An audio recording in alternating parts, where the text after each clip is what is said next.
So you probably clicked on this video to check out about heated flooring system and something that's affordable for your bathroom or foyer or whatever room that you're actually trying to get floor heating in. I'm going to go really quickly through a bunch of tips on installing this, and it's going to save you a bunch of time and money and make sure that you do this the proper way. And I want to mention that heated flooring, there's really two major components to it. It's the actual wire that is heated up and then the thermostat. So each system is somewhat similar and the same. So it's just a matter of how you're actually putting this into place. This particular situation, this is a loose wire system. So we're going to be just running this cable where we want the heat, and then we're going to pour floor level or over top of it. I find that to be the most affordable and easiest way to go. Okay, so we're going to be installing a heated flooring system. So the best way to go about this is that you want to run all your cold splices for your basically heated flooring system through conduit. So the easiest way to have enough room for everything is to use a 4x4 box like this. This is a metal, and then use a mud ring over top of this. So this will give us our single gang box for our thermostat, and then we'll bring the conduit down and out to the bottom of the floor. It's really the simplest way to go. Now I'm going to make this the same height as my other switch box because I want to be above my towel wainscoting with this thermostat, and I think it'll look better and more uniform if it's in line with one another. So let me just go off the top of my box here. So that's where we want to have our top. So let me just make sure that that sits right there. Yeah, that should work. Okay, so that should work. Bringing this out to about here. So we'll knock out one of these holes here.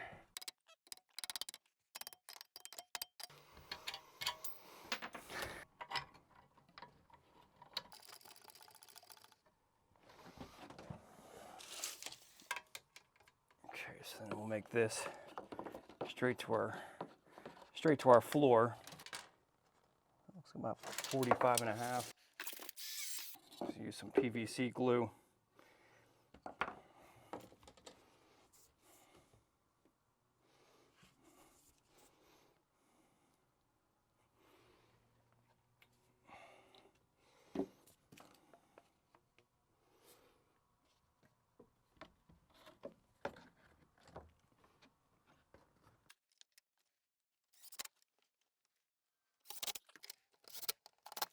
All right, and then we'll run this down to the basement as well.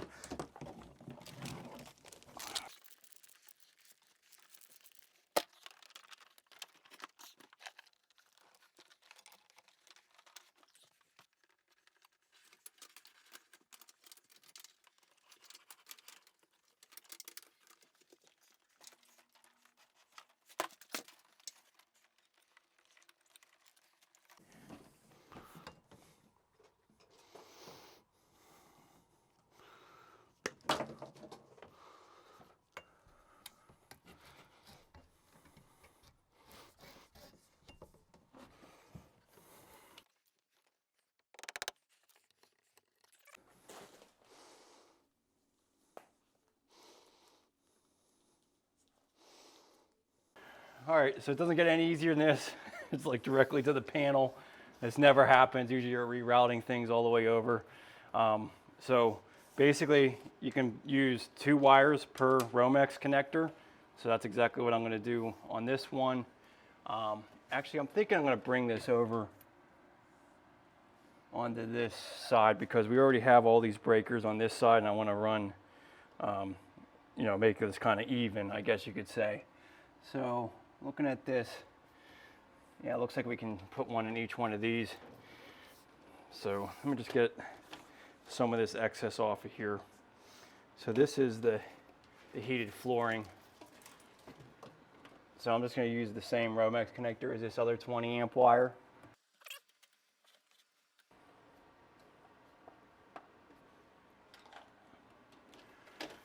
Okay, so let's just make sure we don't get confused. So this is our heat. Let's go ahead and do our heat first. Now, the biggest thing about working in this box is just staying from the back of the panel here. So anywhere the breakers are connected, if you touch that and touch a ground or touch the side of the box, you're going to get shocked. all of these areas here. This is the neutral bars, ground buses. Totally safe to touch, not going to hurt you. So just keep your fingers out of the back of the box, and you can always shut off the main breaker and turn all of this off if you don't feel comfortable working on it.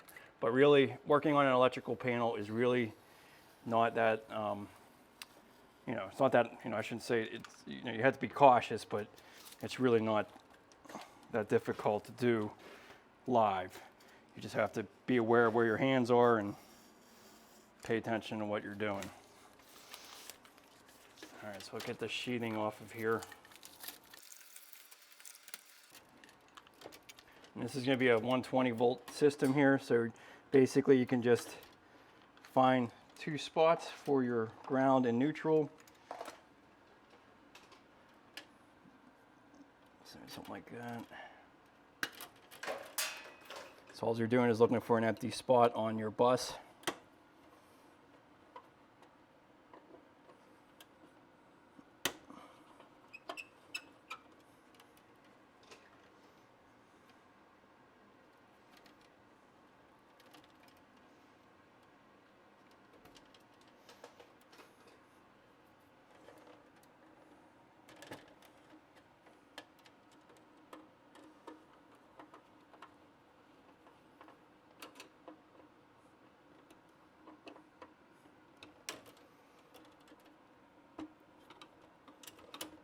You need 2 empty buses. You can't use just the same bus. You gotta have separate ones.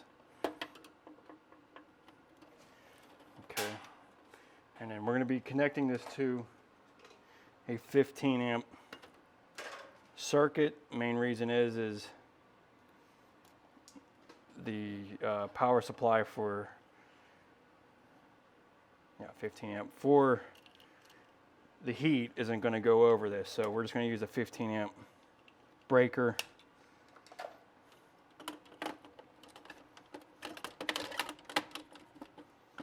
Okay, we're going to keep that off for now because we don't want to have that on.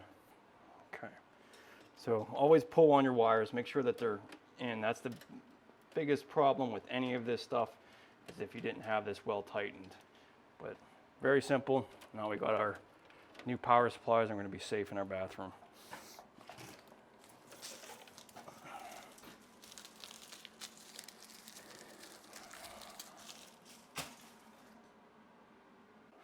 Okay, so first thing you do is you need a multimeter, okay?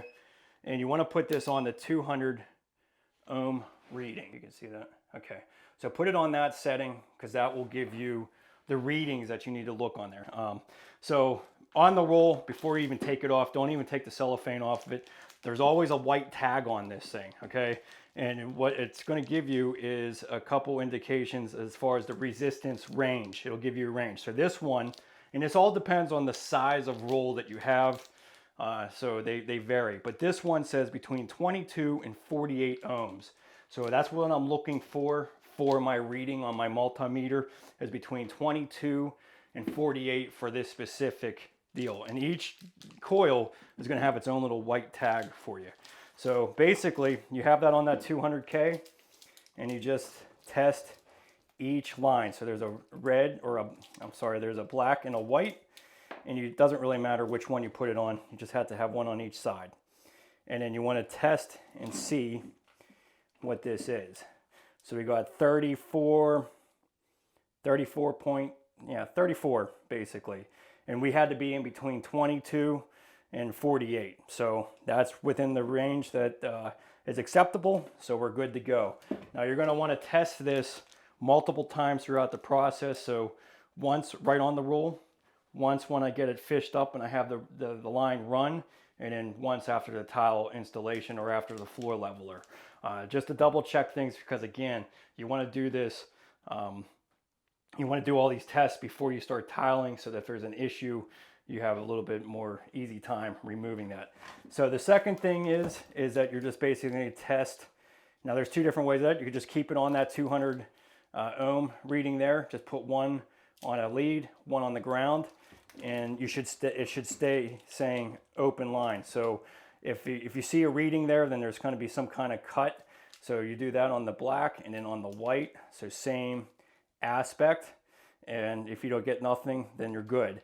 The other way you can do that is just put it on this buzzard sound. So when I touch this, you can hear that sound. So you can just put this on the ground and one of your leads. If you heard the buzzard, then there's something wrong. But if you don't hear a buzzard, you're good to go. And the last thing that you want to test is the actual floor sensor. So this is going to come in a separate package. This has to be run with your cables. So let me get the end here. This is super long too. You don't really need this long. We'll cut more of this off when we bring it up through the wall. Okay, so the test the resistance between 8,000 and 12,000 ohms. So 8 and 12. So testing this, let's just double check. So we should be between 8 and 12. And we're at 11. So that means that our floor heating sensor is in good shape as well. So, all right. I want to prep this for floor leveler because, like I said, we're going to be floor leveling over top of this. So, best way to go about that is just to use some spray foam. So, spray foam, you always, like when you're doing floor leveler, you want to obviously keep it from going underneath the wall and down into your space below. But also you want to have a perimeter gap all the way around it. So you need to allow for expansion and contraction of the floor leveler itself. Typically you just need about 1/8 of an inch. The spray foam is going to end up giving you a little bit more of that. But spray foam really does work out well. And that's why I'm going to spray it now so that it has enough time to harden up. So then once I do my priming, I can actually get to the floor leveler. So I'm just going to go all around the perimeter of the room.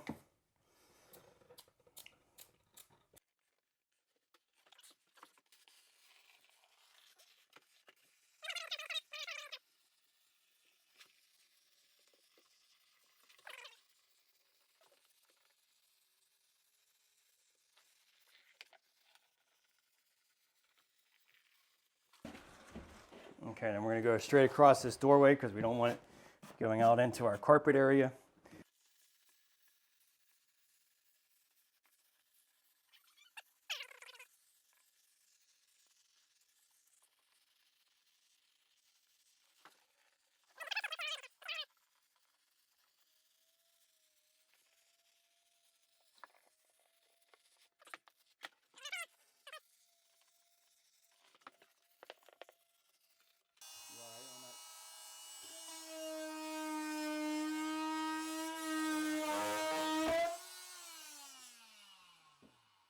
Use a spare piece of 14-2 so I can grab these wires and fish them up the conduit.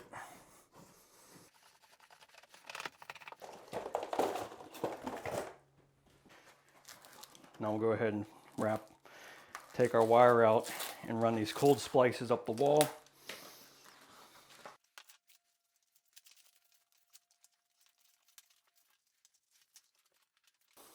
And then we're going to take our floor sensor wire up along with this. And you want to keep this label on here because that's going to be for reference for anybody in case something went wrong. It's also allows you to test things and remember what those readings had to be.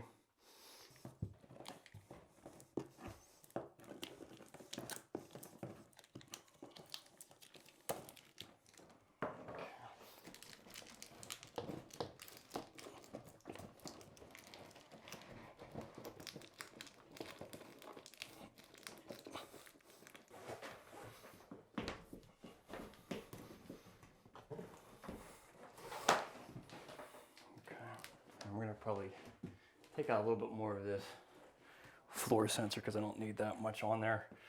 We'll hook this up a little bit later here. So you just want to make sure that it's only the cold splice going into the wall. You don't want to be bringing any of the heated cable up through there. Let me just make sure I got...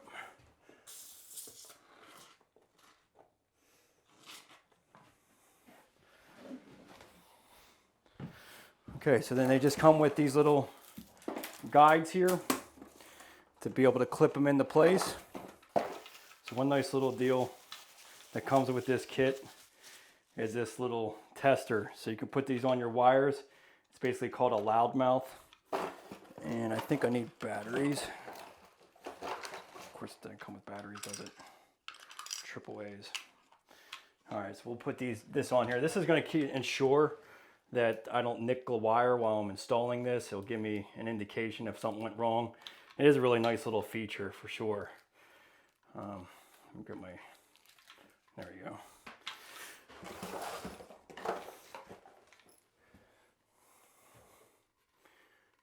So basically on this little, it's called a loudmouth. Basically it'll just be a beeping sound if I ever cut that wire. So basically I just put line 1 and line 2 and then the ground in here. And if I do any damage to it, this thing's going to signal to me that it went bad. Which is pretty cool. I mean, you won't find this on those other systems that cost a lot more money. You don't even get one of these things. These are pretty cool. And you can use this for other flooring systems later on, you know. This is just a nice little bonus to this system. Okay, just turn it on and the alarm will go off if there's ever an issue. So, all right, so as far as running the cables, pretty simple rolls. It's pretty much 2 inches away from all walls. You don't want to go underneath of your cabinets. I mean, this is going to be a freestanding cabinet, so you'd be okay with that. But if you have a cabinet that goes all the way down to the floor, you don't want to put the heat underneath of there. And you don't want to be too close to your actual toilet either, obviously for the wax ring, if you use a wax ring. But really, it's just 2 inches away from everything.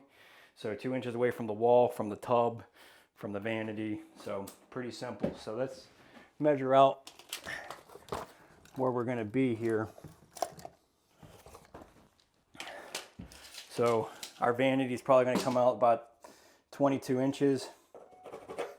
Okay, so we'll just make this 24. So we don't want to bring our wires past that. And then we want to be 2 inches away from here. So really the heated flooring space that we have here is basically 7 by 4, 28. I got a 30 square foot roll. That'll be enough. So let me just go ahead and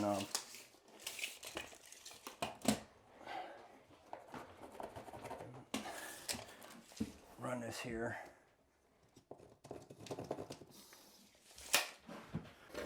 So we'll just mark this to keep it from going past this. Or that's really where we're going to put our guides. Okay, so now we'll just screw our strips into here. I'm just using 1.25 inch galvanized screws.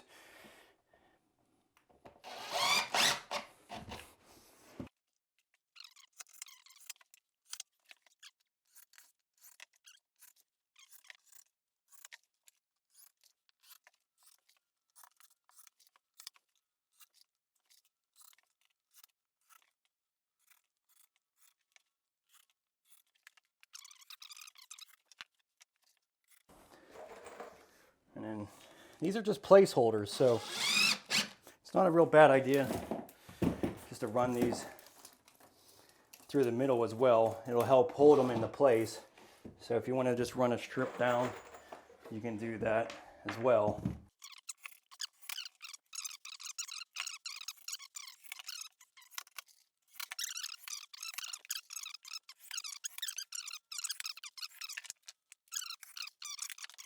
So make sure this cold splice stays out of the way here. And then we're just going to bring these wires in between. So 2 inches away. And this is really simple. Just going to loop it around. Every third stud will give you about 3 inches.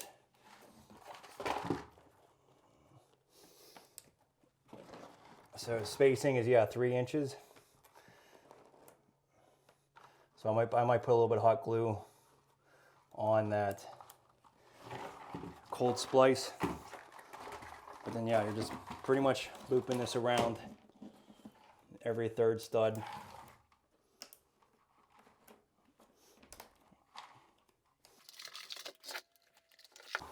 And this is all going to be right where the walking area of the bathroom is. that's, to me, that's all that really matters. I mean, you could fill in these areas around the toilet and stuff if you really wanted to, but no one's really going to walk over there. So why waste your money? And again, you really want to have, you don't want to have a lot of extra wire left over. You can't cut this stuff, and it's kind of hard to hide if you don't, like there's really no place to take it if you can't go underneath the vanity. Having too much wire is always usually the issue. Because if you wanted to space this out a little bit further, you could too. It's just not going to be evenly warm.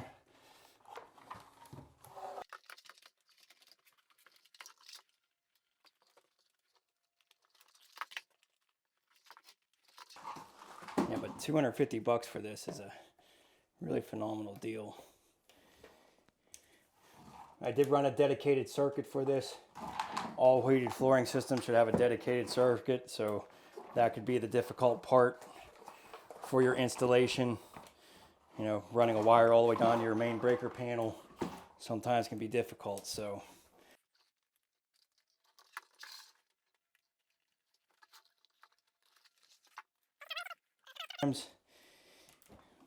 Basement bathrooms, really kind of a must-have if you ask me. It's always cold on a basement floor, but like once you have heat underneath your feet on a tile floor, it's like you really don't want to go back.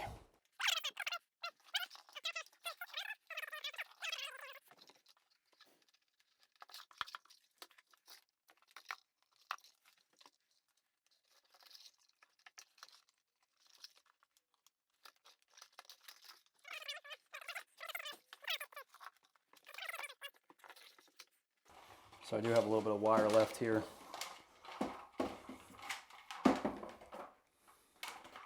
Glad I only got the 30 square foot rule.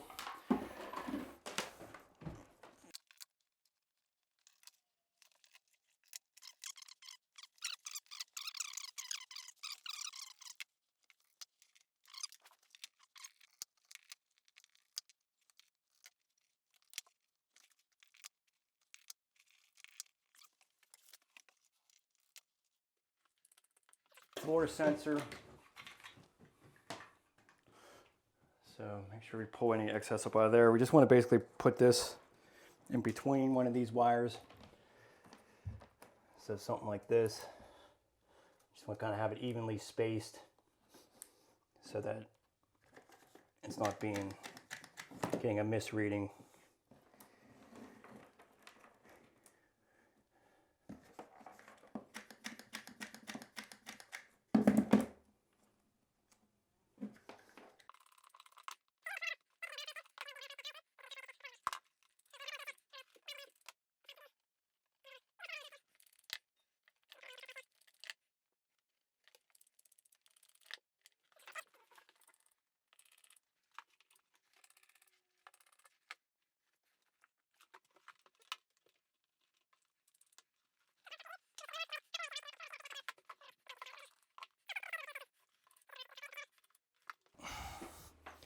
Just overlook your whole spacing.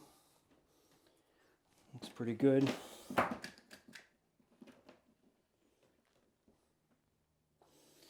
Okay, so then we'll go ahead and prime our floor for the floor leveler, but that really gets our heated flooring system in, so it's not too bad. Still got a green light on here. We don't hear any buzzard, so we're good to go on that. And let's go ahead and prime this floor because it's going to take about a half an hour for that to dry, and then we can floor level over it and be ready to tile for tomorrow.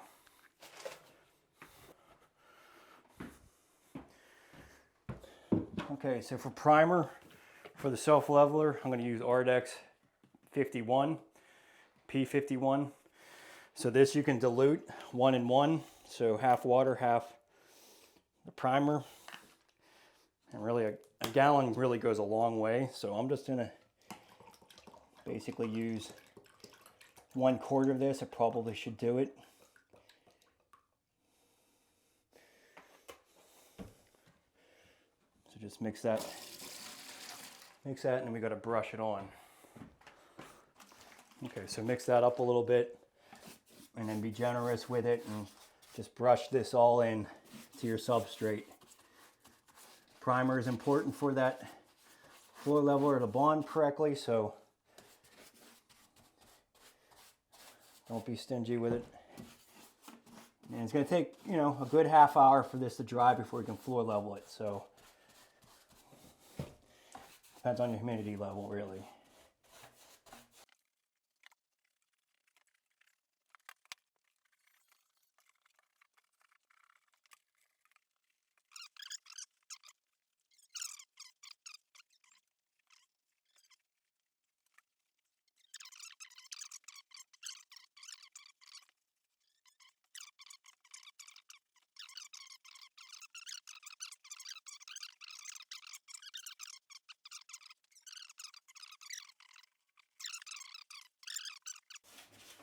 All right, so that's all primed.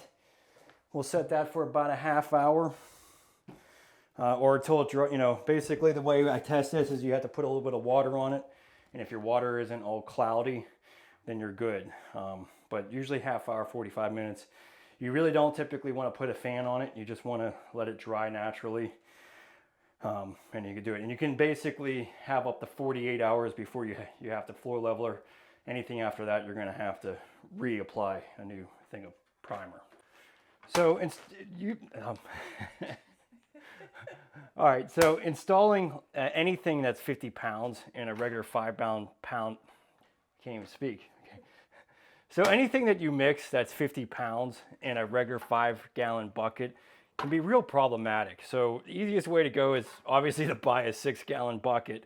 But if you don't have that, you can just easily just cut this bucket and then you won't have any over spillage when you're trying to mix it. So I'm just going to cut the bottom of this bucket off. And then now my bucket's taller and I'm not going to get over spillage. Okay, so first off, you really want to get a nice long level or any type of level and a straight edge and evaluate the levelness of your floor. And if you want to address levelness, you're going to have to put some screws or some kind of indicator to the height that you want to pull it. So I got a 6-foot level here, and it looks like, I mean, just going on the heated flooring, I mean, obviously I have the heated flooring here, but yeah, basically it looks like I have just a little bit to raise over here. So I'm just going to put a screw and get this to level.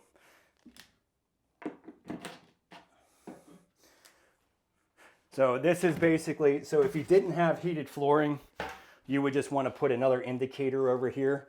So like another screw, because you're going to want to have at least 1/8 thickness on your entire floor. So if your high spot is over here near the toilet area, you want to make this an 1/8 inch thick and then bring this over to level. So I'll just put a screw here anyways, but I could pretty much just go right over top of that heated flooring wire. So then that'll basically be the marker. I'll fill that floor leveler up to that screw height and make sure that it's level. Same thing here. Let's go crossways this way. That actually looks pretty level, but we want to basically go off of this low point here now. So let's just make sure that looks good here, and it actually does. So I really don't have to put an indicator here because I'm basically just going an 1/8 inch over this entire floor area. But yeah, basically aligning screws, and you can put as many as you need in here. Not, you know, it's not a big deal. It's basically just something so that you can indicate what's level or not. So evaluate this, make sure that this is level before you get started, and if not, put some screws underneath of it to get it level. Okay, so then are we still on?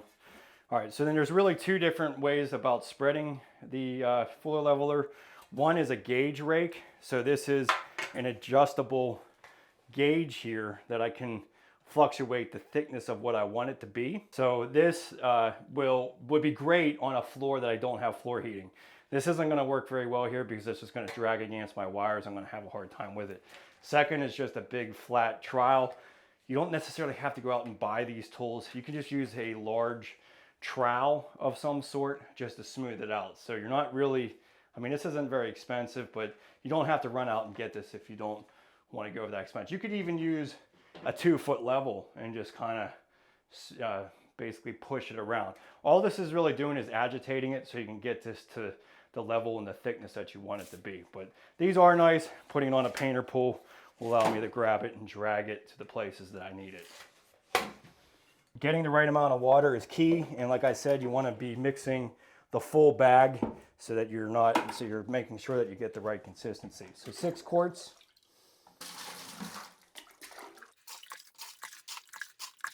Okay, so that's 6. A good mixer is really awesome. If any of you guys are contractors, this cola mixer really is awesome. It really makes a difference. I highly recommend it, but it is a kind of an expensive mixer, but it does a great job.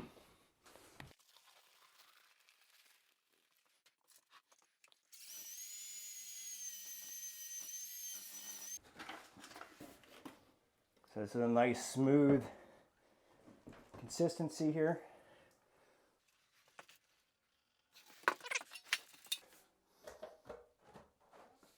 Just basically push this towards the tub. And really what I'm looking for here is really just to cover these wires nicely.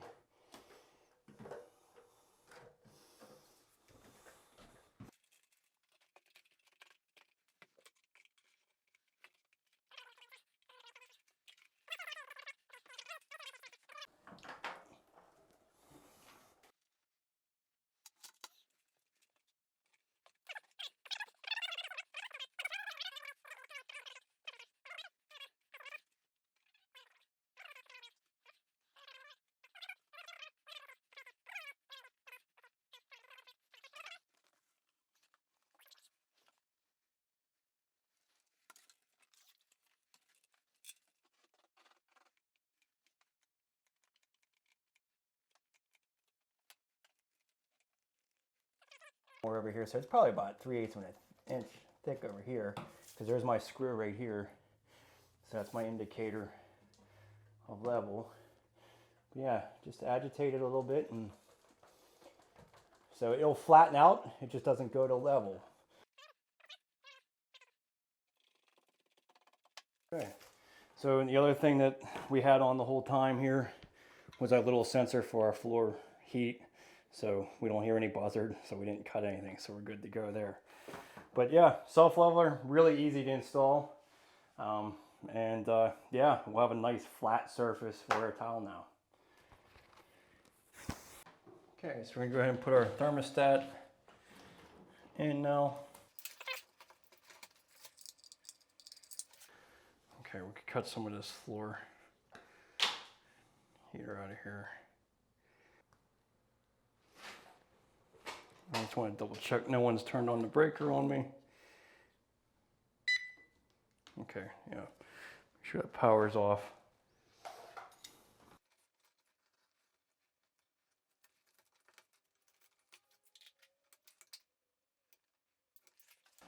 All right, so we'll do one final test on our wire here.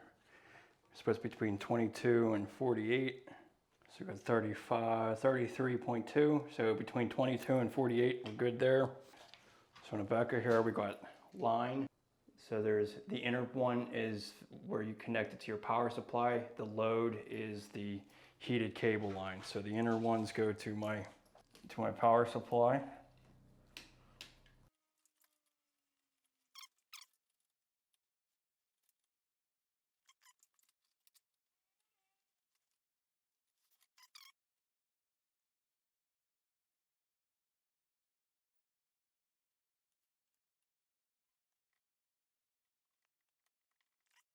Okay, so since this is a metal box, make sure you get a ground screw in the back of the box.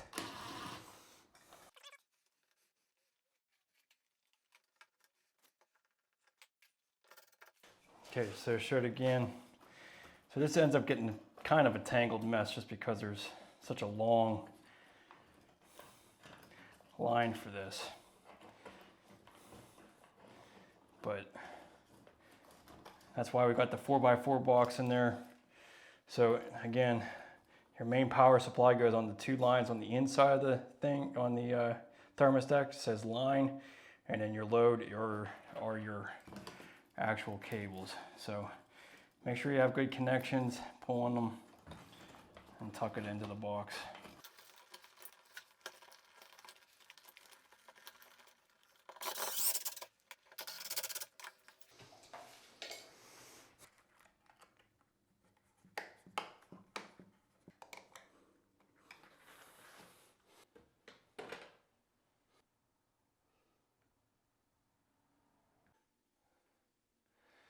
So boy, this heated flooring is really nice. Compared to the areas I don't have the heated flooring, it's probably a good 10 degrees difference. So I hope this video has helped you out in selecting an affordable way to do heated flooring and that you'll be able to enjoy this yourself.